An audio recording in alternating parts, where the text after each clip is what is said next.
Alright, ladies and gentlemen, welcome back to another video.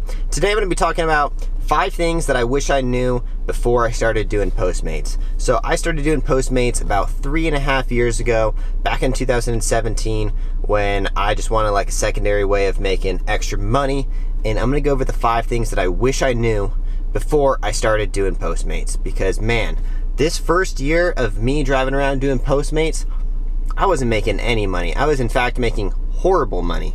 I would literally go to say I was making horrible money, and I was pretty much driving around almost spending about as much gas as I was making, so bumping around my head. So this video is for all the people who are just starting to do Postmates. Number 1, the first thing that I wish I knew was get signed on to multiple apps.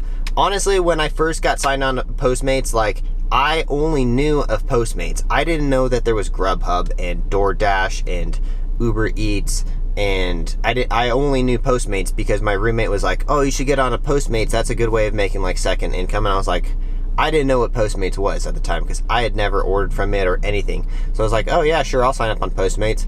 Literally the next day they approve me and I get a bag in the mail, and I'm like, damn, I guess I'm like ready to go. It wasn't the next day that I got the bag in the mail, but you know, I got the card and everything within like that week, and I started driving around doing Postmates.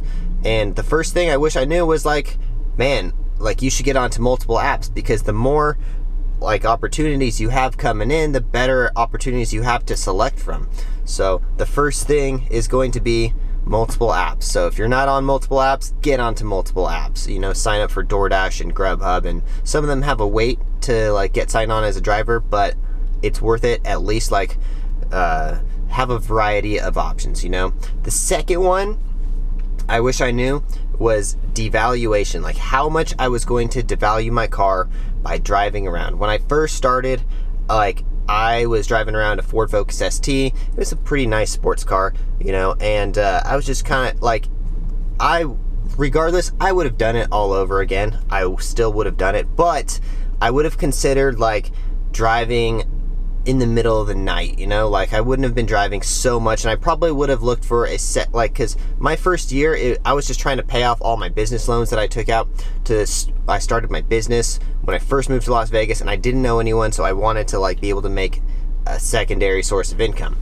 and I wanted to do Postmates, you know, so I probably still would have done it full time, but I wouldn't have been driving around at like midnight doing like Postmates orders and stuff. I would have been more selective.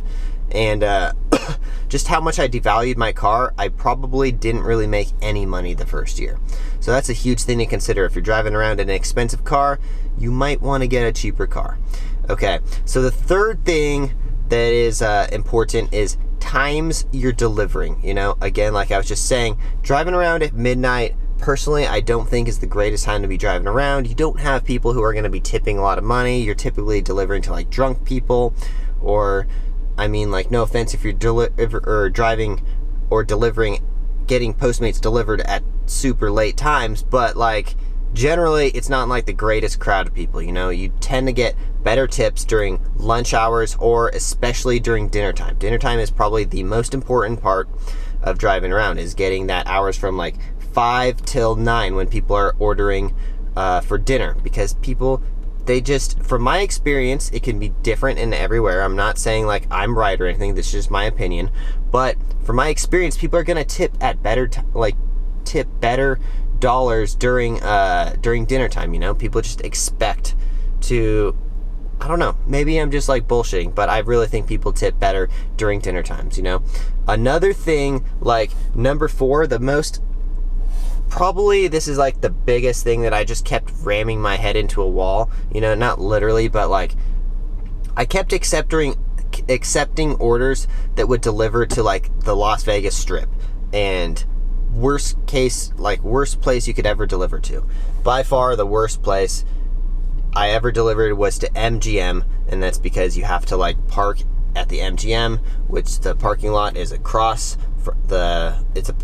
you have to walk pretty far. So you have to park, then you have to walk down, you have to go up to the delivery or to the room and all that. This is like huge headache. It takes way too damn long, and especially on Postmates when you're not guaranteed a certain order or a certain minimum. They give you $3, but that's not worth anything, you know? If they don't tip you, which they didn't tip me, I literally drove all the way from my house, which was 15 minutes away, all the way to the Strip, parked, walked up, and I think I got paid like $4.50 for this whole order.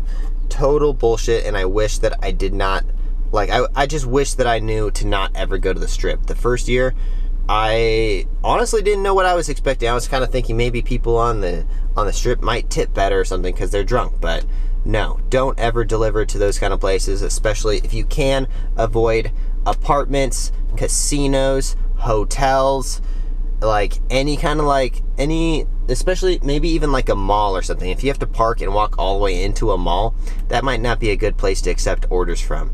And number 5, the next and last thing that I have to say is, like, especially as a Postmates driver, what I didn't realize was, like, at first, I mean, it took me a while to figure this out, but at first I didn't realize that, like, if you're not getting tipped, you're not making good money, you know? Of course, you're only gonna make that $3 to $4 that they guarantee you. So what I tried to focus on once I figured this out was only accept orders from higher end restaurants.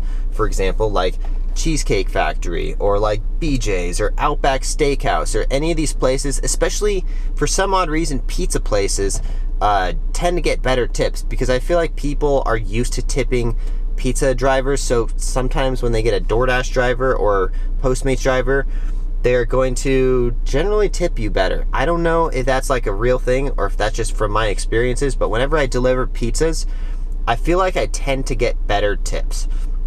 And again, like just delivering to places like McDonald's and Burger King and like fast food chains, people aren't really expecting to tip you that well. You know, there's no like previous history of people always tipping people who get you McDonald's and stuff orders because there is no previous history before Postmates, you know? Anyways, but yeah, that's why I just, once I figured this out and like I realized Postmates, you're essentially completely relying on these people's tips, and if they're not tipping you, then you're not making good money. So once I realized that, I just started accepting only the more expensive places, and I started making pretty decent money. But again, like once I got signed on to multiple apps, it all changed from then on, because like DoorDash, I was making significantly better money doing DoorDash than I was driving around for Postmates. Anyways, thank you guys for watching. Subscribe if you guys have not yet, and please give this video a like if I gave you any of these tips that you did not know about yet. And just good luck to anyone out there who's doing Postmates or DoorDash or Grubhub or any of these apps. So we'll see you guys in the next one. Subscribe if you guys haven't. Peace.